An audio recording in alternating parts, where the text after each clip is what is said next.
নমস্কাৰ দৃষ্টি আৰু যুক্তিৰ এই বিশেষ অনুষ্ঠানটিলৈ আপোনাক স্বাগতম জনাইছোঁ আৰু আপোনাক এই মুহূৰ্তত আমি জনাবলৈ যত্নপৰ হ'ম যে আমি ক'লৈ আহিছোঁ কাৰণ তেওঁলোকৰ সৈতে কথা পাতিব লগা বহু আছে বহু ওজৰ আপত্তি আমাৰ প্ৰত্যেকৰে থাকে সেই ওজৰ আপত্তিসমূহৰ মাজত তেওঁ উত্তৰ দি যায় বহুগৰাকীৰ সৈতে কথা পাতে আৰু প্ৰতিটো মুহূৰ্তত চেষ্টা কৰে যাতে আমাৰ মহানগৰীখন ভাল হৈ থাকিব পাৰে আমাৰ মহানগৰীখনৰ পৰা সকলো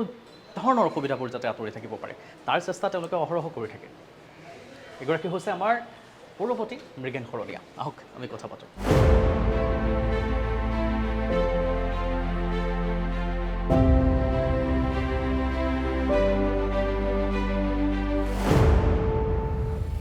স্বাগতম জনাইছোঁ ছাৰ আৰম্ভণিতে আপোনাক আৰু দূৰদৰ্শনৰ দৰ্শকে স্বাভাৱিকতে সেইটো প্ৰশ্ন জানিব বিচাৰিব সেইটো উত্তৰে জানিব বিচাৰিব যে এইকেইটা দিনত আপুনি নতুনকৈ কি জনাব বিচাৰে দৰ্শকক যে এইখিনি হয়তো সমাগত দিনকেইটাত আমি দেখিবলৈ পাম হয় গুৱাহাটী পৌৰ নিগমৰ পৰা বিভিন্ন ধৰণৰ কাম আমি যোৱা 2022 চনৰ পৰা আমি কৰি আছোঁ বিভিন্ন ধৰণৰ কাম আমাৰ সম্পূৰ্ণ হৈছে আৰু কিছু কাম আমি আকৌ এতিয়া নতুনকৈ আমি লৈছোঁ প্ৰথমবাৰৰ বাবে গুৱাহাটী প্ৰতিটো ৱাৰ্ডত আমি এটা হাইমাছ লাইট আমি দিম য'ত গুৱাহাটী পৌৰ নিগম আজিলৈ কৰা নাই পাব্লিক টয়লেট আজিলৈ গুৱাহাটী পৌৰ নিগমৰ পৰা হোৱা নাছিলে আমি 60টা ৱাৰ্ডত 60টা পাব্লিক টয়লেট আমি বনাবলৈ সক্ষম হ'লোঁ এতিয়া আমি যিবিলাক ক্লাব আছে মহিলা সমিতি আছে উন্নয়ন সমিতিৰ কাৰ্যালয় আছে বা নামঘৰ আছে মন্দিৰ আছে সেইবিলাকৰ তেওঁলোকৰ মানে এৰিয়াৰ ভিতৰত বা তেওঁলোকৰ প্ৰাংগণত আমি পাব্লিক টয়লেট বনাই দিয়াৰ কাৰণে আমি এটা পৰিকল্পনা কৰিছোঁ ইয়াৰ লগে লগে পোনপ্ৰথমবাৰৰ বাবে যি বিদ্যালয়ত ছাত্ৰী আছে বা ছাত্ৰী আৰু ছাত্ৰ দুটাই একেলগে পঢ়িছে সেই প্ৰথম অৱস্থাত আমি 10খন বিদ্যালয় ল'ম য'ত আমি তাৰ লগত ৰাজহুৱা শৌচালয় আমি তেওঁলোকক নিৰ্মাণ কৰি দিম তো এনেধৰণৰ বিভিন্ন ধৰণৰ ৰাস্তা ঘাট আমি নিৰ্মাণ কৰি আছোঁ কমিউনিটি হলটো আমি নিৰ্মাণ কৰিছোঁ তো এনেধৰণৰ চিন্তাৰ চৰ্চাৰে আমি আগবাঢ়িছোঁ আৰু যদি আমি কৰিব পাৰোঁ যদি পইচা পাতি ঠিক সময়মতে ভালকৈ আহে তেনে প্ৰতিটো ৱাৰ্ডত এটা এটা আমি পুথিভঁৰাল বনোৱাৰ কাৰণে ব্যৱস্থা আমি কৰাৰ কাৰণে চিন্তা ৱাৰ্ডৰ প্ৰতি যেন পঢ়া শুনাৰ ক্ষেত্ৰত মন দিয়ক বহুতে আজিকালি মোবাইল চাই টিভি চাই ল'ৰা ছোৱালী ভাল কিতাপ এখন যেন পঢ়িব পাৰে তাৰ কাৰণে এটা চিন্তাৰ চৰ্চা এটা আমি কৰিছোঁ তো নিশ্চয়কৈ প্ৰতিটো ৱাৰ্ডত এটুকুৰা আমি লাইব্ৰেৰী দিব পাৰোঁ আমাৰ কিছু আছে বাধকতা আছে কিছু সেইবিলাক চাই নেওচি যদি আমি লাইব্ৰেৰী আমি দিব পাৰোঁ তো নিশ্চয়কৈ পঢ়া শুনাৰ ক্ষেত্ৰতো আমাৰ গুৱাহাটীবাসী ৰাইজৰ ল'ৰা ছোৱালীখিনি ধাউতি মিলিব আৰু সহজে তেওঁলোকে কিতাপখন পাবলৈ পাৰিব পৰৱৰ্তী সময়ত সেইটো আমি এটা অনুষ্ঠানলৈ আমি মানে হাতত দিম তেওঁলোকে যেন পৰিচালনা কৰিব পাৰে তো এনেধৰণৰ চিন্তাৰে কৰিছোঁ আৰু বিশেষভাৱেতো মাননীয় মুখ্যমন্ত্ৰী ডক্টৰ হিমন্ত বিশ্ব শৰ্মা ডাঙৰীয়াই গুৱাহাটীক লৈ বহুতো আমাৰ চিন্তাৰ চৰ্চা কৰিছে ইতিমধ্যে আমি প্ৰতিটো বাইলেণ্ডত আমি প্ৰায় 84 কোটি টকাৰে প্ৰায় 20,000 নতুন লাইট আমি লগাবলৈ আমি আগবাঢ়িছোঁ ষ্ট্ৰীট লাইট তো ইতিমধ্যে 6,000 লাইট আমাৰ জ্বলিলে আৰু আগন্তুক দিনত আৰু য'ত হোৱা নাই বা য'ত কাৰোবাৰ যদি বাইলেন যদি সোমোৱা নাই তাতো আমি লাইটৰ ব্যৱস্থা কৰাৰ কাৰণে ব্যৱস্থা গ্ৰহণ কৰিম ইয়াৰ লগে জাবৰ নিষ্কাশন কৰাৰ ক্ষেত্ৰত আমি এতিয়া নতুন NGO আমি নিয়োজিত কৰিম আৰু তেওঁলোকে এইবাৰ যে ঘৰে ঘৰে যেন ভালকৈ উঠাব পাৰে ভাল খবৰকেইটা একেলগে শুনিলোঁ ভাল খবৰকেইটাত কেইবাটাও ভাল খবৰ আছে জাবৰ নিষ্কাশনৰ পৰা আৰম্ভ কৰি ষ্ট্ৰীট লাইটৰ পৰা বহুখিনি সমস্যা যিখিনি সমস্যা আমি টেলিভিশ্যনৰ পৰ্দাত দেখোঁ যিখিনি সমস্যা আমি ছ'চিয়েল মিডিয়াত দেখোঁ প্ৰায় উনুকিয়াই থকা যায় সেইকেইটা সমস্যা সমাধানৰ পথত সেই কথা পৌৰপতিগৰাকীয়ে জনাইছে ভাল খবৰকেইটাৰ মাজে মাজে এতিয়া আমাৰ মাজে মাজে কেইটামান প্ৰশ্ন তেওঁলোকে লৈ থাকিব এটা জাবৰ নিষ্কাশন বুলি কোৱাৰ লগে লগে আমি বহু সময়ত দেখোঁ যে জাবৰ নিষ্কাশনৰ ক্ষেত্ৰত বহু সময়ত গাফিলতি হোৱা দেখিবলৈ পোৱা যায় বুলি প্ৰশ্ন এটা উত্থাপিত হৈ থাকে ছাৰ এইবোৰ ক্ষেত্ৰত মানুহে সেইখিনি কথা ভুৱাকৈ প্ৰচাৰ কৰে নে সেইখিনি কথাত কিবা এটা সত্যতা আছে বুলি ভাবে জাবৰৰ ক্ষেত্ৰত আছে এটা কথা যে আমাৰ গুৱাহাটীবাসী ৰাইজৰ প্ৰায় 100% আমাৰ জাবৰটো আমি নাপাওঁ তাৰে 70% বা 75% আমি পাওঁ বাকী যি 25 বা 20% থাকে তেওঁলোকে বহুখিনি GMCৰ আমাৰ নীতি নিয়ম নামানে তেওঁলোকে ৰাস্তাত পেলায় ডাষ্টবিনত বাহিৰত পেলায় সেইকাৰণে চাফ চিকুণ কৰাৰ ক্ষেত্ৰত আমাক দেখা আজি জাবৰ নিষ্কাশন বা জাবৰ আমি গুৱাহাটীখন পৰিষ্কাৰ কৰাৰ ক্ষেত্ৰত প্ৰতিটো মুহূৰ্তত আমি চাফা কৰিব লাগে আমাৰ এই মাত্ৰ চাফা কৰাৰ 8টা বজাৰ আগতে আমি চাফা কৰিলোঁ 9টা বজাৰ পিছত দোকান খোলে সেইটো ৰাস্তাত পেলাই দিয়ে আমি আকৌ মানুহ লগাব লাগিব ঠিক 12টা বজাত এখন দোকান খুলিব কাৰোবাৰ ধৰক টিভি দোকান অলপ দেৰিকৈ খোলে তেওঁলোকৰ দোকান তেওঁলোকে আকৌ তেওঁলোকৰ জাবৰখিনি আকৌ ৰাস্তাতে পেলাই দিব ঠিক তেনেদৰে কোনোবা দেৰিকৈ শুই উঠিলে NGO নাহিলে তেওঁলোকে এইটো অফিচ কাছাৰী যোৱাৰ আগে আগে ডাষ্টবিনত পেলাব এতিয়া মই ডাষ্টবিন বহু জেগা আমি কমাই দিছোঁ নাপালে য'ত আগৰ পৰাই পেলাই আছে বা য'ত তেনেকৈ দুই এটাই পেলাই আগতে তাতে আৰু দুম কৰি থৈ দিয়ে তো এনেধৰণৰ ব্যৱস্থাতে গুৱাহাটীখন চাফ চিকুণ কৰাৰ ক্ষেত্ৰত বহুতো আমাৰ কঠিনতা এটা আহি পৰে তো এইখিনি কৰাৰ পিছতো আমি বহুখিনি চাফা কৰাৰ কাৰণে আমি চেষ্টা গ্ৰহণ কৰিছোঁ গুৱাহাটী পৌৰ নিগমে গুৱাহাটী চাফাই কৰে লেতেৰা কোনে কৰে আমি কৰোঁ সেইটো কথা সেইকাৰণে আমি যদি আমাৰ জাবৰখিনি যদি আমি ঘৰত যদি আমাৰ NGOখিনি সঠিকমতে যায় আৰু আমি যদি সঠিকমতে যদি আমি NGOবিলাকক জাবৰ দিওঁ আমি শুকান ভিজা জাবৰ যদি সুন্দৰভাৱে আমি দিব পাৰোঁ তো নিশ্চয়কৈ গুৱাহাটীখন চাফ চিকুণ কৰাৰ ক্ষেত্ৰত বহুখিনি আমি অসুবিধা দূৰ হৈ যাব তো সেইকাৰণে এইখিনি ব্যৱস্থা কৰিলেতো নিশ্চয়কৈ ভাল হয় ইয়াৰ লগে লগে আমি জাবৰ নিষ্কাশন কৰাৰ ক্ষেত্ৰত আমি ব্যৱস্থা গ্ৰহণ কৰিছোঁ আমি ইতিমধ্যে আমাৰ যিটো আমাৰ বেলৰতল বুলি আমাৰ ঠাই আছে তাত য'ত আমি জাবৰ এতিয়া পেলাওঁ আপোনাৰ ঘৰৰ পৰা মোৰ ঘৰৰ পৰা জাবৰ আনি তাতে ডুম কৰি থওঁ কিন্তু এতিয়া গুৱাহাটী পৌৰ নিগমে জাবৰখিনি ট্ৰিটমেণ্ট কৰিব তাৰ পৰা আপোনাৰ সাৰ ওলাব পাৰে তাৰ পৰা আমাৰ বিজুলী বাতি জ্বলোৱাৰ কাৰণে বায়'মেথেনেশ্যন গেছ ওলাব তো বিভিন্ন ধৰণৰ ৰিউজ আমাৰ সেইখিনি আমাৰ কাম আৰম্ভ হৈছে ইতিমধ্যে এতিয়া পাৰ ডে আমি এইটো ভাৰ হৈ আছে আৰু গুৱাহাটীৰ বাকী ৰাইজৰ কাৰণে এটা সুখৰ খবৰ সম্পূৰ্ণ যেতিয়া হ'ব আমি আশা কৰিছোঁ এমাহৰ ভিতৰত সম্পূৰ্ণ হ'ব বাৰিষাটো যোৱাৰ পিছত যদি সম্পূৰ্ণ হ'ব তো নিশ্চয়কৈ জাবৰ নিষ্কাশন কৰাৰ ক্ষেত্ৰত গুৱাহাটী পৌৰ নিগমে এক অভিলেখ সৃষ্টি কৰিব প্ৰতিদিনে প্ৰায় 300 টনকৈ ওপৰ আমি চাফ চিকুণ কৰিব পাৰিম 300 টন হয় এইখিনি আমি কৰিব পাৰিম কাৰণ গুৱাহাটীতো 300 টনতকৈ বেছিকৈ জাবৰ ওলায় সেইখিনি আমি কৰিব পাৰিম প্ৰতিদিনৰ জাবৰ প্ৰতিদিন আমি কৰোঁ তেতিয়াহ'লে আমি NGTৰ পৰা বাচি যাম আমি জাবৰত যি আমাৰ দুৰ্গন্ধ থাকে সেই এৰিয়াত সেইখিনি বাচি যাব তো জাবৰ নিষ্কাশন কৰাৰ ক্ষেত্ৰত গুৱাহাটী পৌৰ নিগমে বিশেষ ভূমিকা গ্ৰহণ কৰিছে এইটো এটা বিৰাটেই ভাল খবৰ আৰু এই মুহূৰ্তত সেইটো খবৰ আমি দৰ্শকক জনাব পাৰি আমি সুখী কাৰণ জাবৰসমূহ পেলনীয়া জাবৰসমূহৰ ক্ষেত্ৰত আমি বিদেশৰ কিছুমান ভিডিঅ' তুলি দি গুৱাহাটী পৌৰ নিগমৰ উদাহৰণ দি বহু সময়ত শ্বেয়াৰ কৰোঁ যে বিদেশত যদি এনেধৰণে এইসমূহ ৰিচাইকেল কৰা হয় ৰিইউজ কৰা হয় আমি কিয় নোৱাৰোঁ আৰু সেই ভাল খবৰ ছাৰে দিলে ইমাত্ৰ উত্তৰ যে সেই ভাল খবৰটো কম দিনৰ ভিতৰতে হয়তো আমি লাভ কৰিম ছাৰ জাবৰৰ সৈতে যিটো সংগতি থকাই কথা পাতি আছোঁ আৰু এটা প্ৰশ্ন মনলৈ আহে এই যেতিয়া বাৰিষাৰ সময় হয় কৃত্ৰিম বানৰ সৃষ্টি হয় আমি বহু সময়ত দেখোঁ যে বহু আপোনাৰ এক্সকাভেটৰসমূহেৰে হওক বা জাবৰসমূহ আনি দম কৰি ৰাস্তাৰ কাষত থৈ দিয়া যায় এটা পৰ্যাপ্ত সময় থাকে সেই সময়ৰ ভিতৰত তেওঁলোকে নিশ্চয়কৈ স্বাভাৱিকতা সকলোবোৰ লৈ যায় কিন্তু ইয়াৰ ডিউৰেশ্যনটো ইয়াৰ সময়টো কেতিয়াবা বহু সময় লাগে কেতিয়াবা মাহ পৰ্যন্ত তাত পৰি থাকে এনেকুৱা কিহৰ কাৰণে হয় কাৰ গাফিলতি মানে দুটা কথা আছে এটা হ'ল আমি নলাটো চাফা কৰিবই লাগিব আৰু এইটো তুলি পেলাই 3 দিন 4 দিনৰ ভিতৰত থ'ব লাগে পানীখিনি সৰকিব লাগে যেন শুকাব লাগে পানীখিনি যদি নোহোৱা হৈ যায় তেতিয়া লৈ যোৱা সুবিধা হয় জাবৰটো ৱেট নাথাকে তেতিয়া আৰু লৈ যোৱা ৰাস্তা গৈ আছে গাড়ীৰ পৰা পানী পৰিলে কিবা পৰিলে সেইটো এটা অসুবিধা আহে তো সেইকাৰণে 3 দিন 4 দিনতকৈ বেছি থ'ব তাৰপিছত আকৌ বৰষুণ আহি গ'লে সেইটো আৰু বেছি নথয় ইয়াৰ লগে কি আছে গুৱাহাটী পৌৰ নিগমৰ যিবিলাক আমি সৰু নলা কথা কৈছোঁ মই সৰু নলা চাফা কৰাৰ লগে লগে আমাৰ গাড়ীখন যেতিয়া আহিব লাগে লগে আৰু এটা মানে ডাঙৰ এটা আমাৰ সমস্যা আহি গ'ল যে সেই নলাটো চাফা কৰিব লাগে সেই নলাটো সেইফালে গ'ল তাৰ লগত আৰু বিভিন্ন ধৰণৰ সমস্যা আৰু ইয়াৰ লগত আমাৰ অলপ গাড়ী অলপ অসুবিধা এটা আছে অনা নিয়া কথা আছে সেইখিনি এটা তথাপি আমি লৈ যাওঁ কিন্তু এইবাৰ আমি GS ৰোডত PWD এবাৰ GS ৰোডে যোৱাবাৰ PWD চাফা কৰিছিলে এইবাৰ গুৱাহাটী পৌৰ নিগমে GS ৰোড সম্পূৰ্ণ চাফা কৰিছে ইয়াতে এটা জাবৰ আমি দেখা পাইছে তাত নলাত কিয় কৰা নাই তাত আমি ছুপাৰ চকাৰ লগাইছোঁ ছুপাৰ চকাৰে কি কৰে জাবৰটো বা মাটিখিনি লগে লৈ পেলাই তেওঁলোকে এটা ডাম্পাৰ থাকে ডাম্পাৰৰ লগে লৈ পেলাই আমাৰ নিৰ্দিষ্ট স্থানত লৈ যায় তো আমাৰ তাতে জাবৰ নেপেলায় তো সেই ধৰণৰ ছুপাৰ চকাৰ এইবাৰ আমি সৰু ছুপাৰ চকাৰ অনাৰ কাৰণে ইতিমধ্যে আমি 10খন অনাৰ কাৰণে সিদ্ধান্ত আমি গ্ৰহণ কৰিছোঁ তো 10খন 7খন আমি অনাৰ কাৰণে ব্যৱস্থা গ্ৰহণ কৰিছোঁ আপুনি এনকাবৰ পৰা ল'ম আমি আমাৰ এই লোৱালে আমাৰ এতিয়া সৰু বাইলেন যিটো আমাৰ সমস্যা আছে সেই সমস্যাৰ পৰা বহুখিনি আমি পৰিত্ৰাণ পাম তো আমি জাবৰ নলা কাষত নথওঁ জাবৰটো লগে আজিয়ে তুলি লৈ মুহূৰ্ততে আমি লৈ যাবলৈ পাৰে একেবাৰে নোহোৱা হৈ যাব জাবৰ এই যিটো মানে সৰু বাইলেনবিলাক বাদ দি পেলাই য'ত আমাৰ ছুপাৰ চকাৰ সোমাব পাৰে এই নতুন ছুপাৰ যিটো আমি আনিম সেইটো যদি সোমাই যায় তো আমি নলা নৰ্দমা চাফ চিকুণ কৰাৰ ক্ষেত্ৰত এই যিটো আপুনি সমস্যা কৈছে সেই সমস্যাটোৰ পৰা বহুখিনি আমি পৰিত্ৰাণ পাম আৰু সৰু বাইলেনবিলাক আমাৰ গাড়ী সোমাই আমাৰ যি DI গাড়ী সোমাব বা অটো ভেন সোমাব সেইখিনি আমি জাবৰখিনি লৈ আনিব পাৰিম এইটো এটা বিৰাট ভাল খবৰ সেয়া এটা সুখবৰ আনফালে ছাৰ আৰু এটা এই বিষয়টোৰ লগতে প্ৰশ্ন গাঁত খান্দাক লৈ মই হয়তো প্ৰশ্নটো কৰিবই লাগিব কাৰণ দৰ্শকে এই প্ৰশ্নটো জানিব বিচাৰে প্ৰায় আমাৰ কি হয় ৰাস্তাটো হৈ যোৱাৰ পিছত গাঁতবোৰ খান্দে ৱায়াৰবোৰ সুমুৱাই সেই ক্ষেত্ৰত ছাৰ কিবা আগতীয়াকৈ ব্যৱস্থা গ্ৰহণ কৰিব পৰা যায় নেকি সেইটো কি আছে গুৱাহাটীত আমি জন্ম আমাৰো 50 বছৰ হ'ব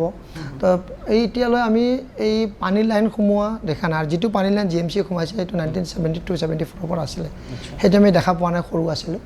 তো আমাৰ গেছ পাইপলাইন আমি দেখা নাই আজি আমাৰ আহিছে যে গুৱাহাটীত ডেভেলপ হৈছে তো সেইকাৰণে এতিয়া কি ৰাস্তাটো মানুহক আজিয়ে লাগে কামখিনি পিছত আহিছে দুটাই লাগে মানুহক আজি পানী জায়গা যিখিনি জেগাত পানী দিছে সকলোৱে পানী পাইছে এটা সুখ পালে কিন্তু দুখ পালে ৰাস্তাটো বেয়া হৈ গ'ল কিন্তু এটা কথা ঠিক আছে যি অথৰিটিয়ে গাঁতটো খান্দে সেই অথৰিটিয়ে লগে ৰিষ্ট'ৰ কৰি যাব লাগে ভালকৈ তেতিয়াহ'লে সেই সমস্যাটো সমাধান হৈ যায় আজিকালি কি কৰিছে জাইকাৰ আমাৰ জাইকাৰ লগত GMCৰ এটা আমাৰ আছে যে যিখিনি ৰাস্তা বেয়া হয় লগে কাউন্সিলৰে জনাই দিয়ে এই আমাৰ জাইকাৰ যি কোম্পানী বা যি কণ্ট্ৰেক্টৰে এই পাইপলাইনটো দি দিয়ে তেওঁলোকে লগে লগে ৰেজিষ্টাৰ কৰি যায়। এতিয়া আমাৰ যিটো গেছৰ পাইপলাইন সোমাইছে, এতিয়া মেইনৰ গেছৰ পাইপলাইন সেইবিলাক যেতিয়া বাইলেনে সোমাব তেতিয়া আৰু এবাৰ ৰাস্তাটো বেয়া হ'ব। তো সেইকাৰণে ৰাস্তাও লাগিব আমাক, এইখিনি বস্তু ফেচিলিটি লাগিব। সেইকাৰণে সকলো ক্ষেত্ৰত এটা যদি আমি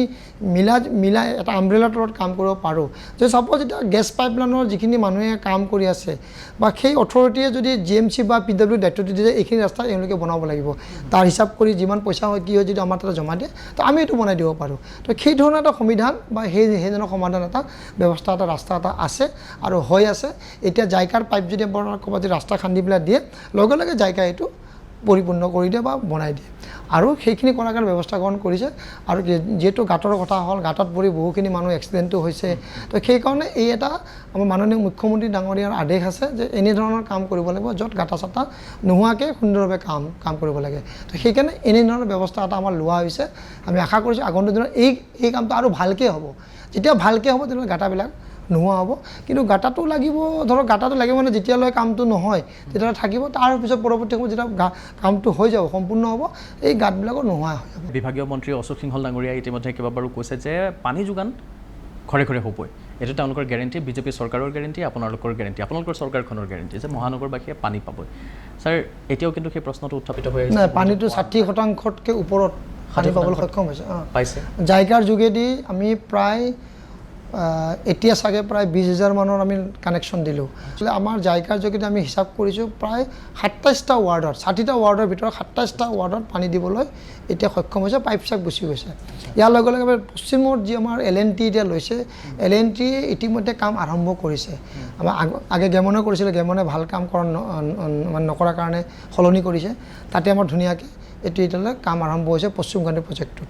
আপোনাৰ দক্ষিণ পূব আমাৰ যিটো দিছপুৰ অঞ্চল বুলি কওঁ তাতে ইতিমধ্যে নিউ এছিয়ান ডেভেলপমেণ্ট বেংকে, প্ৰথমতে এছিয়ান ডেভেলপমেণ্ট বেংকে আছিলে, যোনে ফাণ্ডিংটো কৰিম বুলি কয় অলপ দেৰি হোৱাৰ কাৰণে তেওঁলোকে নকৰিলে বা তেওঁলোকে কেঞ্চেল কৰিলে। এতিয়া নিউ এছিয়ান ডেভেলপমেণ্ট বেংকে আমাৰ ফাণ্ডিং আৰম্ভ হৈছে, এতিয়া তাৰো কাম আৰম্ভ হ'ব। এতিয়া বহুখিনি কাম যিখিনি কৰণীয় আছে তেওঁলোকে কাগজ পত্ৰ কামখিনি শেষ হ'ল, ফাণ্ডিংটো হোৱাৰ লগে লগে টেণ্ডাৰ পদ্ধতি আৰম্ভ হ'ব। আৰু এই আমাৰ যি পূব দক্ষিণ কোণৰ যিটো প্ৰজেক্ট আছে, যিটো আমাৰ নিউ এছিয়ান ডেভেলপমেণ্ট বেংকে কৰিব, সেইটো আৰম্ভ হ'ব। মই আশা কৰিছোঁ সেইটো 26-27 ভিতৰত ক্লিয়াৰ হৈ যাব। তেতিয়াহ'লে সম্পূৰ্ণ গুৱাহাটীয়ে পাবলৈ সক্ষম হ'ব পানী, খোৱা পানী। এতিয়া কিন্তু 60%ৰ ওপৰত পানী পাবলৈ সক্ষম হৈছে আৰু আগন্তুক দিনত এইটো গৈ 80%লৈকে গুচি যাব। এইবাৰ আমাৰ প্ৰশ্নটো হৈছে ফ্লাইঅভাৰ। উৰণ সেতু এখনৰ পাছত সিখনকৈ হৈ আছে আৰু সঁচাকৈ বহুত যাতায়াতৰ সংখ্যা বা যান জঁটৰ সংখ্যা বহুত কমা পৰিলক্ষিত হৈছে। কিন্তু সমান্তৰালকৈ ছাৰ যেতিয়া হৈ থাকে বনাই থকাৰ সময়খিনিত কিন্তু অকণমান যান জঁটত ভুগিব লগা হয়, মহানগৰবাসীয়ে ভোগে কিন্তু সেইখিনি। তাকে লৈ বহুতে কথাখিনি কয় যে এইফালে এইখিনি পুতি দিয়া নাই, ইয়াতে ডাঙৰ ডাঙৰ গাঁত হৈ গৈছে, তলেৰে যাব নোৱাৰোঁ, কৃত্ৰিম বান হৈ গৈছে, একদম বোকা বোকা পানী হৈছে, গাড়ী নাযায়, গাড়ী বেয়া হৈছে, আমি যাব পৰা নাই, এনেধৰণৰ বহুখিনি প্ৰশ্ন থাকে। স্বাভাৱিকতে কিবা এটা উন্নয়ন হ'বলৈ গ'লে কিবা অকণমানটো ভুগিবই লাগিব। তথাপিতো মই আপোনাৰ পৰা এবাৰ জানিব বিচাৰিছোঁ, কিবা এইটো বিষয়ক লৈ আপুনি ক'ব বিচাৰিব? হয়, নিশ্চয়কৈ আমাৰ যিখিনি আমাৰ উৰণীয়া সেতু হৈছে, আপুনি ব্ৰহ্মপুত্ৰৰ পৰা যিটো আমাৰ সোণাৰাম ফিল্ডৰ পেছেদি আহিছে সেইটো আপুনি যদি ৰাতি চায়, সেইটো মানে এতিয়া যিহেতু ব্ৰহ্মপুত্ৰতো খুব পানী আছে, মানে ইমান প্ৰাকৃতিক সৌন্দৰ্য, আপুনি তেনেকৈ চাগে আমাৰ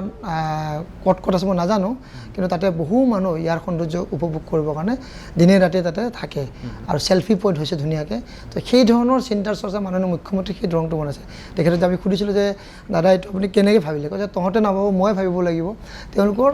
মানে মাননীয় মুখ্যমন্ত্ৰী ডাঙৰীয়াৰ খুব সুন্দৰ চিন্তাৰে এই যি আমাৰ ফ্লাইঅভাৰ হৈছে, আপুনি আগৰ চাৰাপবাতি এতিয়া আৰ্যনগৰ, তাতে আপোনাৰ যান জঁটৰ সমস্যা একেবাৰে নহ'ল। য'ত আমি গৈছিলোঁ আগতে 3 ঘণ্টা 4 ঘণ্টা ৰখিব লাগে, সেইটো নহ'ল। এতিয়া আপোনাৰ মালিগাঁও উৰণীয়া খেতিটো সুন্দৰভাৱে 2টা উৰণীয়া খেতি হ'ল, দেখাটো খুব ধুনীয়া হৈছে। জু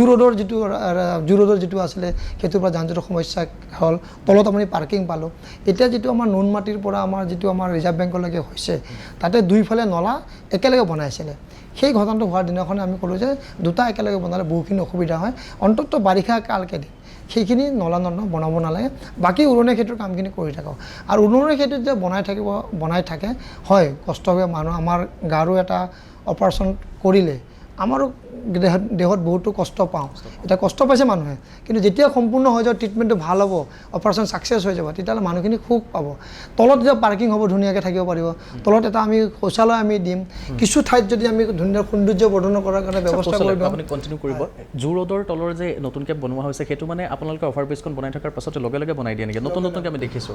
য'ত আমি সুবিধা পাওঁ তেনে বনাই দিয়া যায় সেইখিনি মানে জিএমচিৰ তৰফৰ পৰা বনাই থকা হৈছে আপুনি প্ৰথমতে কৈছিলে যে আমি লগাইছোঁ কিন্তু উৰণ সেতুৰ তলত যিসমূহ বনোৱা হৈছে সেয়াও জিএমচিৰ উদ্যোগ জিএমচিৰ উদ্যোগত আছে লাঞ্চ ক্লাবে মেইনটেনেঞ্চ কৰিব তাতে তো এই ধৰণৰ আমি যেতিয়া আৰু এতিয়া যিটো যান জঁটৰ সমস্যাটো আছে আমি চাবৱে কিছুমান আমি দিয়া হৈছে এতিয়া আপুনি ধৰক নুনমাটিৰ পৰা যদি আপুনি পাণবজাৰলৈকে আহে আপুনি যদি এই চোনচালি হৈ পেলাই নুনমাটি চোনচালি হৈ পেলাই খাৰগুলি এইফালে দি ব্ৰহ্মপুত্ৰ পাৰে আহি পেলাই যে আমাৰ অফিচৰ আগেদি গৈ পেলাই আপুনি পাণবজাৰলৈ আপুনি ধুনীয়াকৈ ওলাই যাব পাৰে আৰু সেইটোত খুব যান জঁটৰ এতিয়া নাই আপুনি সেনেকৈ আহিব পাৰে তেতিয়াহ'লে আপোনাৰ নলা নৰ্দমাৰ কোনো ভয় নাই আপুনি আহিব পাৰে বানপানী হোৱাৰ কোনো একো নাই এই ৰাস্তাটো আছে যদি আপুনি যদি নুনমাটিলৈ যাব লাগে তো নুনমাটিলৈ যোৱাৰ ক্ষেত্ৰত মই কওঁ আমি পাণবজাৰৰ পৰা নুনমাটি যোৱাৰ কথা কওঁ পাণবজাৰ গ'লে আপুনি GS ৰোড হৈ পেলাই আপুনি এনেকৈ গুচি যাব পাৰে গণেশগুৰি হৈ পেলাই ধুনীয়াকৈ আপুনি নুনমাটি ওলাই যাব পাৰে অলপ কষ্ট হ'ব দূৰৰ পৰা এতিয়া আমাৰ যিটো আমাৰ চাইকেল ফেক্টৰী যিটো আমাৰ অভাৰব্ৰিজ বনাইছে লখৰা চাব এতিয়া চাওক আপোনাৰ যিটো লখৰাৰ পৰা যিবিলাক গাড়ী আহিছে আপোনাৰ বিষ্ণুপুৰ হৈ পেলাই এনেকৈ হৈ পেলাই ফাটাচিল আমবাৰী পাঁচালি হৈ পেলাই ফাঁচী বজাৰৰ ফালে ওলাব পাৰিছে আমবাৰীলৈকে ওলাব পাৰিছে এটা দিছে আৰু যিবিলাক চিধা গৈ আছে আমাৰ মানে কেঞ্চাৰ হস্পিটেলৰ পৰা গৈ পেলাই চিধা এইবিলাক যোৱা দিছে কিছু ক্ষেত্ৰত দিছে বা কিছুতো কাম কৰোঁ পাইলিং কাম আৰম্ভ হৈছে এইটো তো এই যান জঁটৰ সমস্যা এনেধৰণৰ নিয়ন্ত্ৰণ কৰি আছে হয় অলপ দেৰি হৈছে আৰু ৰাস্তা ঘাটবিলাকো ভাল নোহোৱাৰ কাৰণ বহু গাড়ী যায় লেহেমগতিত যায় সেইকাৰণে ৰাস্তা ঘাট সেইখিনি যদি ঠিক ঠাক কৰি দিয়ে আমি জনাম তো নিশ্চয়কৈ গাড়ীখিনি স্মুথলি ওলাই যাব কিন্তু ফ্লাইঅভাৰটো অতিকৈ দৰকাৰ আছে অহা 30 বছৰৰ কাৰণে গুৱাহাটীত মানে যান জঁটৰ সমস্যা লাঘৱ কৰাৰ ক্ষেত্ৰত আমাৰ কিন্তু ফ্লাইঅভাৰকে অতিকৈ দৰকাৰ আছে আৰু ইয়াৰ পৰা চাগে বিভিন্ন ধৰণৰ কাৰ্যালয় আমাৰ কিন্তু বহু বাহিৰৰ ফালে লৈ গৈ আছে সেইখিনিৰ পৰাও যান জঁটৰ সমস্যাটো ইয়াতে কমিব তো সেই ধৰণৰ এটা চিন্তা চৰ্চাৰে আগবাঢ়িছে অহা 3-4 বছৰৰ ভিতৰত গুৱাহাটীৰ এক ধুনীয়া এটা আমাৰ চিনাৰী দেখা পাব এতিয়া আপুনি যদি হেৰিটেজ চেণ্টাৰত যায় তাতে যদি সোমায় ব্ৰহ্মপুত্ৰৰ যিটো সৌন্দৰ্য সেইটো চাব পাৰিব সেইটো GMDয়ে বনাইছে তাৰ লগতে যিটো আমাৰ DC বাংলো আছে তাতে যিটো পাৰ্ক বনাইছে সেইটো সুন্দৰ আছে ইয়াৰ লগে লগে আৰু আমাৰ DC অফিচ যিটো আছে তালৈকে আগুৱাই যাব এনে গৈ আপোনাৰ আপ টু আমাৰ DC বাংলোলৈকে ইয়ালৈকে আহিব নিশ্চয়কৈ সেইটো সুন্দৰ এটা হ'ব আমাৰ কাছাৰী বজাৰটো সুন্দৰভাৱে ৰাখিব আমাৰ যিটো পুৰণা উজান বজাৰৰ মাছ বজাৰ আছে সেইটো ধুনীয়াকৈ ৰখাৰ কাৰণে ব্যৱস্থা গ্ৰহণ কৰিছে মাছ বজাৰ থাকিব মাছ বজাৰ থাকিব বনাই দিম তাক ধুনীয়াকৈ এইটো এটা আমাৰ এটা নক্সা আছে সুন্দৰভাৱে থ'ব কাৰণ সেইটো আমাৰ বহুত থলুৱা মানুহখিনি আছে আৰু আমাৰ ইয়াতে মানে এটা ঐতিহ্য এটা আছে পৰিচয় এটা আছে আমাৰ এটা তাতে স্বাভিমানো আছে তো সেইকাৰণে সেইটো ৰাখিব লাগে তো সেই ধৰণৰ ব্যৱস্থাৰে আমাৰ এইখিনি চিন্তা চৰ্চা কৰা আছে মই আশা কৰিছোঁ অহা 3টা বছৰৰ পিছত গুৱাহাটীখন মানুহে চাব আহিব প্ৰায় ছ'চিয়েল মিডিয়াত আমি স্ক্ৰল কৰিলে যিখিনি প্ৰশ্ন দেখিবলৈ পাওঁ সেইকেইটাৰে আৰু এটা প্ৰশ্ন হৈছে গ্ৰীণ বাছ ছাৰ গ্ৰীণ বাছৰ উপদ্ৰৱ বহুত বাঢ়িছে বুলি ক'ব বিচাৰে মানুহক বোলে একদম নামানে চিটি বাছৰ নিচিনাই হৈছে গ্ৰীণ বাছবোৰ সেইখিনি ক্ষেত্ৰত আপোনাৰ মন্তব্যহে জানিব বিচাৰিছোঁ কিবা ব্যৱস্থা ল'বনে যদিহে গ্ৰীণ বাছখিনি আমাৰ ST আৰু স্মাৰ্ট চিটি আমাৰ কোম্পানী দিছে হয় সেইখিনি চালকবিলাকক কিছুমান চাব লাগিব কিন্তু যান জঁটৰ সমস্যা সমাধান কৰা কিন্তু বাছেই মেইন আপুনি যদি 40 জন মানুহৰ যদি এখনকৈ গাড়ী লৈ যায় তাৰমানে 10খন গাড়ী যাব ইয়াত আমাৰ এখন গাড়ীয়ে গ'ল সেইকাৰণে আৰু এই গ্ৰীণ বাছে আপোনাৰ AC বাছ আছে আৰু আমাৰ সচৰাচৰ গুৱাহাটীত যেতিয়া চিটি বাছত উঠে বহু মানুহে তিৰংগা শেখৰ খাই পিক পেলাই আমাৰ নষ্ট কৰে এই গ্ৰীণ বাছত কিন্তু পেলাব নোৱাৰে কাৰণ সকলো বন্ধ আছে সেই ধৰণৰ ব্যৱস্থা আমাৰ এটা আছে তো নিশ্চয়কৈ এইটো হয় অটপালি যদি কৰিছে তেনেদৰে আমাৰ চোৱা চিতা কৰিব লাগিব এইটো আমাৰ আৰু যিহেতু আমাৰ ট্ৰেন্সপৰ্ট কমিশ্যনাৰো আমাৰ GMCৰ কমিশ্যনাৰ একেই আছে সেইখিনি আমি কথা ক'ম আৰু যিহেতু এটা ধৰক পেচেঞ্জাৰৰ এটা হাহাকাৰ থাকে যে মোৰ প্ৰতি বেছি উঠিলে ভাল হ'ব তেওঁলোকৰ কিবা টাৰ্গেট থাকে ইমান পইচা দিব লাগিব তো সেইকাৰণে এটা দৰাত্মক এটা ৰূপ লয় হয়তো অসুবিধাটো হয় এইটো অসুবিধা হয় টাৰ্গেটৰ আৰু যিহেতু গুৱাহাটীত বাছৰ সংখ্যাও বৃদ্ধি পাইছে সেইকাৰণে এটা দৌৰাদৌৰিকৈ লাগে তথাপিও যিহেতু তেওঁলোকে গভৰ্ণমেণ্টৰ আণ্ডাৰত চলে তেওঁলোকে সেইখিনি যে চিন্তা নকৰি পেলাই যে কামখিনি কৰে বা পেচেঞ্জাৰখিনি যদি ৰক্ষা দিয়ে নিশ্চয়কৈ ভাল হ'ব আৰু সেইখিনি যিহেতু আপুনি ডিষ্ট্ৰিবিউচন কৰিছে সেইখিনি কথাও আমি আলোচনা কৰিম নিৰ্দিষ্ট ঠাইত তেওঁলোকক যেন এইধৰণ নহয়, আৰামত চলাবলৈ সুন্দৰভাৱে চলায়। আৰু চিটি বাছ ষ্টপেজতে গাড়ীখন ৰখায়। আমি 45টা নতুন চিটি বাছ আমি বনাইছোঁ। আপুনি যেতিয়া ছেক্ৰেটেৰীৰ সন্মুখত চাব আধুনিক চিটি বাছ, এতিয়া আমি চাম তাতে মই আপুনি তাৰ সন্মুখতো বনাইছোঁ আমি, ৰাজ বিমানটাৰ সন্মুখতো আৰু আছে। আপুনি যিটো আমাৰ তৰুণ নগৰ আছে আমাৰ কংগ্ৰেছৰ অফিচৰ ওচৰতো, তাতো আমি নতুনকৈ বনাইছোঁ। 45টা আমি সেনেকৈ বাছ ষ্টপেজ বনাইছোঁ। আৰু তাতে মানে নতুন ষ্টপেজ নহয়, বাছ ষ্টপেজ সেইটোৱে আছে, আমি মানে ধুনীয়াকৈ বনাই দিছোঁ। তাতে আমি ধৰক ৱাইফাই থাকিব, কিবা কিবি থাকিব, সেইবিলাক থাকিব। তো নিশ্চয়কৈ আধুনিকতাৰে আমি বনাইছোঁ, তাতে যেন বাস্তৱত তেওঁলোকে ৰখায়। সমাগত এই 5 বছৰত মহানগৰবাসীয়ে বা অসমবাসীয়ে বা দেশবাসীয়ে পৃথিৱীবাসীয়ে কেনেকৈ চাবলৈ পাব গুৱাহাটীখনক? আপোনাৰ আণ্ডাৰত যিহেতু কাম চলি আছে। হয়, নিশ্চয়কৈ স্মাৰ্ট চিটি যিটো কৈছে আমাৰ বহুখিনি প্ৰজেক্ট লৈছে, সেইখিনি প্ৰজেক্ট সম্পূৰ্ণ হৈ উঠিব, তেতিয়া গুৱাহাটীখন ধুনীয়া হ'ব। আমাৰ ৰিভাৰ ফ্ৰণ্টে আৰু আজি আমি যিটো আমাৰ ৰিভিউ মিটিঙত পালোঁ, গুৱাহাটীত আৰু 4-5খন ডাঙৰ আমাৰ পাৰ্ক হ'ব, য'ত আমাৰ সুন্দৰভাৱে মানে মানুহখিনিয়ে ঘূৰা ফুৰা কৰিব পাৰিব। আৰু লগে লগে যিটো আমাৰ কৈছে যে এইবিলাক লাইটৰ ব্যৱস্থাই হওক, খোৱা পানীৰ ব্যৱস্থাই হওক, ৰাস্তা ঘাট ধুনীয়াকৈ নিৰ্মাণেই হওক, ফ্লাইঅভাৰ এখন সম্পূৰ্ণ হোৱাৰ পিছত গুৱাহাটীৰ ৰূপ যোনে 10 বছৰৰ আগত গুৱাহাটী এৰি গৈছে, তেওঁ যদি আহে তেতিয়া গুৱাহাটীৰ বহুখিনি ৰূপ তেওঁ দেখা পাব, ভালো দেখা পাব। আৰু তেওঁ য'ত এৰি থৈ গৈছে গুৱাহাটী, সেই গুৱাহাটী হেৰাই যাব। সেইকাৰণে এতিয়াও আপুনি যদি যায় জালুকবাৰীৰ সন্মুখত যে যায়, আপোনালোকে বহুদিনৰ পিছত যদি গুৱাহাটী কোনোবা আছে, জালুকবাৰী ঠাইত তেওঁলোকৰ সেই নিৰ্দিষ্ট জেগা তেওঁলোকে হেৰাই পেলাব। তো এই ধৰণৰ ব্যৱস্থা এটা আমি কৰিছোঁ। ইয়াৰ লগে লগে আমি সৰু সৰু বজাৰ ক'ৰবাত দিয়াৰো আমি চিন্তা চৰ্চা কৰিছোঁ, য'ত আমাৰ ভেণ্ডিং জোন আমি ক্লিয়াৰ কৰিব পাৰিম। কাৰণ য'তে ত'তে এতিয়া বহুখিনি সৰু বেপাৰী বহি আছে, পদপথত বহি আছে, তেওঁলোকক আমি চাবই লাগিব, তেওঁলোকৰ এটা জীৱন নিৰ্বাহ কৰাও কথা আছে। তেওঁলোকক আমি 81টা আমি ভেণ্ডিং জোন আমি দিম, য'ত তেওঁলোকে ব্যৱসায় কৰিব পাৰিব। সেইখিনি সজাই পৰাই লোৱাৰ কাৰণে আমি ব্যৱস্থা গ্ৰহণ কৰিছোঁ। তো এনেধৰণে কিছু গুৱাহাটীৰ মানে যিটো মানে দৃশ্য, সেইটো আমি সলনি কৰাৰ ক্ষেত্ৰত ব্যৱস্থা গ্ৰহণ কৰিছোঁ, আৰু ধুনীয়াকৈ সলনি কৰাৰ ব্যৱস্থা গ্ৰহণ কৰিছোঁ। নিশ্চয়কৈ যেতিয়া 60টা ৱাৰ্ডত 60টা হাইমাছ জ্বলিব লাইট, আমাৰ যি আমি লাইট লগাইছোঁ প্ৰায় 84 কোটি টকাৰ, সেইখিনি লাইট যদি সদায় যদি পোহৰ হৈ থাকে গুৱাহাটীখন, আমাৰ ফ্লাইঅভাৰৰ ক্ষেত্ৰত যদি লাইট সুন্দৰভাৱে জ্বলি থাকে, ব্ৰহ্মপুত্ৰটো যদি আমি স্মাৰ্ট চিটিত যিটো আমাৰ চলিব, আমাৰ ৰিভাৰ ফ্ৰণ্ট আমি চলিব, তো নিশ্চয়কৈ সুন্দৰভাৱে হ'ব। তো মানুহ তাতে আমাৰ বিনোদন কৰিব পাৰিব, সময় তাতে অতিবাহিত কৰিব পাৰিব। আমাৰ ষ্টেডিয়ামবিলাক ভাল হ'ব, আমাৰ নেহৰু ষ্টেডিয়াম সুন্দৰভাৱে সজাব। দুটাকৈ আমাৰ ফুটবল মানে হেৰুৱা কথা আছে, সেইখিনি সুন্দৰভাৱে 300 কোটি টকাৰ কামাখ্যা কৰিডৰ হ'ব যেতিয়া হ'ব। তো বিভিন্ন ধৰণৰ এটা আছে, আমাৰ ধৰক গীতা মন্দিৰ সুন্দৰভাৱে হ'ব, গীতাশ্ৰম বনাব তাতে। বিভিন্ন ধৰণৰ স্মাৰ্ট চিটিৰ প্ৰজেক্ট আছে, সেইবিলাক যেতিয়া গুৱাহাটীখন স্মাৰ্ট বুলি নহয়, গুৱাহাটীৰ সৌন্দৰ্য হ'ব। আৰু বহুতে কয় গুৱাহাটীৰ স্মাৰ্ট গুৱাহাটীৰ স্মাৰ্ট মানে সকলোখিনি স্মাৰ্ট নহয়, কিছুমান প্ৰজেক্ট লৈ পেলাই গুৱাহাটীখন ওপৰলৈ সেইটো এটা পৰিকল্পনা নৰেন্দ্ৰ মোদী ডাঙৰীয়াৰ প্ৰধানমন্ত্ৰীৰ আছিলে। সেইকাৰণে এইখিনি প্ৰজেক্ট যেতিয়া হ'ব, গুৱাহাটী অট'মেটিকলি স্মাৰ্টলৈ যাব। আৰু বাকীখিনি আমাৰ যি কৰিব লগা জাবৰ জোঁথৰ যদি সকলোৱে আমি নিয়মিতভাৱে দিওঁ, প্লাষ্টিক ব্যৱহাৰ আমি নকৰোঁ, সেইখিনি লাহে লাহে আহিব। সৰু বটল এতিয়া আমি বন্ধ কৰিছোঁ প্লাষ্টিক বটলৰ, আমি আগন্তুক দিনত 1 লিটাৰ বটল আমি বন্ধ কৰিব লাগে। আমাৰ ধৰক এতিয়া বেংগলোৰ, মাইচুৰত প্লাষ্টিক বটল বাৰ্ণ আছে, তাতে দিব নোৱাৰে। তো আমি যদি ইয়াতে যদি কৰিব পাৰোঁ যে প্লাষ্টিক বটল নাহিলে নলা নৰ্দমা নহ'ব, কৃত্ৰিম বানপানীৰ সংখ্যা কমি যাব। এতিয়াও আমি চাওক, আগতে যেতিয়া দেখা পায় যে কৃত্ৰিম বানপানী 2 দিনলৈকে 3 দিনলৈকে পানী থাকে,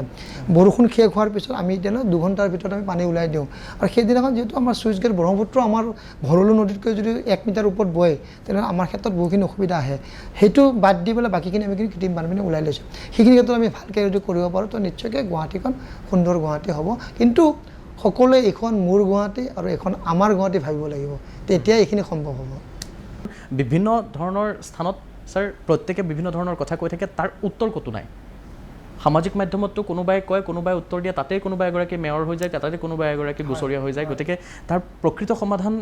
তাৰ উত্তৰ হয়তো ৰাইজে বিচাৰি নাপায়। আৰু তেনেকুৱা সময়ত আমি প্ৰতিটো মুহূৰ্তত দৃষ্টি নিবদ্ধ ৰাখিম, সাংবাদিক হিচাপে হওক বা DD নিউজ আছামিছে হওক। ছাৰ শেষত কি ক'ব? গোটেইখিনি অনুষ্ঠান সামৰাৰ সময় হৈছে, অসমবাসী গুৱাহাটীবাসীক সামৰি আপুনি কি ক'ব? গুৱাহাটীক ভাল পাব লাগিব প্ৰথমতে সকলোৱে গুৱাহাটীক মই পিক নেপেলাওঁ, মই ঘৰৰ বাহিৰত যাব নেপেলাওঁ। সেইবিলাক সুন্দৰভাৱে যদি হয়, তে গুৱাহাটীটো আমি নকৰিলেও নিজে সুন্দৰ হৈ উঠিব গুৱাহাটী। আৰু আপোনাৰ দায়িত্ব এটা আছে আমাৰ, এইটো মেয়ৰ বুলি নহয়, মোৰ এইটো মেয়ৰৰ দায়িত্ব হয় যে গুৱাহাটীবাসী ৰাইজক মই সেৱা কৰা মানসেৰে আমাক ৰাইজে ভোট দিছে। আমি যিখিনি সময় পাওঁ, মই 24 ঘণ্টা নহয়, যিখিনি মোৰ 12-15 ঘণ্টা যিখিনি মোৰ সময় দিব পাৰোঁ, নিজৰ ঘৰুৱা জীৱনো মানে কাম শেষ কৰি সেইখিনি মই দিয়াৰ কাৰণে ৰেডি আছোঁ আৰু সেইখিনি আমি কৰি আছোঁ আৰু সকলো পাৰিষদে প্ৰতিজন পাৰিষদে নিজৰ নিজৰ ৱাৰ্ডত কাম কৰি আছে আৰু প্ৰতিজনে যদি কৰে তেনেকৈ তো নিশ্চয়কৈ সুন্দৰ ভাল হ'ব এতিয়া সকলোবোৰ পাৰিষদে প্ৰায় গুৱাহাটীত আমি 1200 ৰাস্তা আমি বনাব গৈ আছোঁ ইতিমধ্যে আমি 600 ৰাস্তা 600-700 ৰাস্তা আমি শেষ কৰিলোঁ আৰু এতিয়া ভিতৰে গোটেইখিনি আমি 392টা ৰাস্তা আমি PWD আৰু SBD বনালোঁ আৰু এতিয়া আমি কাউন্সিলৰ ফাণ্ডেৰে 1 কোটি টকাকৈ দিছোঁ প্ৰতিটো ৱাৰ্ডত আমি 7টাৰ পৰা 8টা ৰাস্তা 9টা ৰাস্তা কোনোবাই 10টা ৰাস্তা বনাইছে সৰু সৰু ৰাস্তা তো সেইখিনি আমাৰ কাম আৰম্ভ হৈ গৈছে তাৰে প্ৰায় 300 আমাৰ 8টাকৈ ৰাস্তা ধৰে 648 প্ৰায় 480 ৰাস্তা সেইফালৰ পৰা হ'ব চলি আছে কাম চলি আৰু মাননীয় মুখ্যমন্ত্ৰী ডাঙৰীয়া প্ৰতিটো ৱাৰ্ডত 5টাকৈ আমাক ৰাস্তা দিছে ডাঙৰ ৰাস্তা সৰু সৰু ৰাস্তা সেইখিনি 5টা 4টা ৱাৰ্ডত 5টাকৈ পূৰণ কৰিলে আপুনি 300 ৰাস্তা তো আপোনাৰ 400 প্ৰায় 1100 ৰাস্তা আৰু আমাৰ যিবিলাক কোনোবাই আমাক দিয়ে কৰিব সেনেকৈ প্ৰায় আমি 90টামান ৰাস্তা আমি লৈছোঁ প্ৰায় 1100 পৰা 1200 ৰাস্তা আমি বনাব আমি শেষ কৰি আমি আশা কৰিছোঁ অক্টোবৰ নৱেম্বৰত গোটেইখিনি কাম কাৰণ ইলেকশ্যনৰ কাৰণে বহুখিনি আমি পিছুৱাই গ'লোঁ বাৰিষা দিন আছে তো সেইখিনি আমি অক্টোবৰ নৱেম্বৰৰ ভিতৰতে আমি সকলোখিনি শেষ কৰি দিম তো সেনেধৰণৰ কাম কৰা আমাৰ কাউন্সিলৰসকলে লাগিছে তো নিশ্চয়কৈ গুৱাহাটীখন খুব ভাল কৰিব আৰু সকলোৰে ইচ্ছা আছে নিজৰ নিজৰ দায়িত্বত থকা ৱাৰ্ডখিনি ভালকৈ সজাই পৰাই লওঁ আৰু সেইখিনি কাম কৰি যিখিনি আমি ভাবিছোঁ যিখিনি আমি কৰিছোঁ সদায় গুৱাহাটীবাসী ৰাইজৰ সেৱা কৰা মানসেৰে কৰি আছোঁ ধন্যবাদ জ্ঞাপন কৰিছোঁ আজি এইখিনি সময় আপুনি আমাক যথেষ্ট ব্যস্ততাৰ মাজতে দিলে পুনৰবাৰ ধন্যবাদ জ্ঞাপন কৰিছোঁ আৰু দূৰদৰ্শনৰ প্ৰতিগৰাকী দৰ্শককো ধন্যবাদ জ্ঞাপন কৰিছোঁ DD নিউজৰ যিকেইগৰাকীকে ইতিমধ্যে আমাৰ এই অনুষ্ঠান চাই থাকিলে আপোনালোকৰ মন্তব্য আমি কামনা কৰিম আপোনালোকে ক'ব পাৰে আপোনালোকৰ অসুবিধাসমূহ সুন্দৰকৈ ক'ব পাৰে আৰু তাৰ উত্তৰ বিচাৰি আমি নিশ্চয়কৈ তেওঁলোকৰ ওচৰলৈ পুনৰবাৰ ৰাখিম আৰু এই মুহূৰ্তত দৃষ্টি আৰু যুক্তিৰ পৰা মই কৃপাঞ্জল ৰাজবংশীয়ে কেমেৰা পাৰ্চন মানৱৰ সৈতে বিদায় ল'ব বিচাৰিছোঁ নমস্কাৰ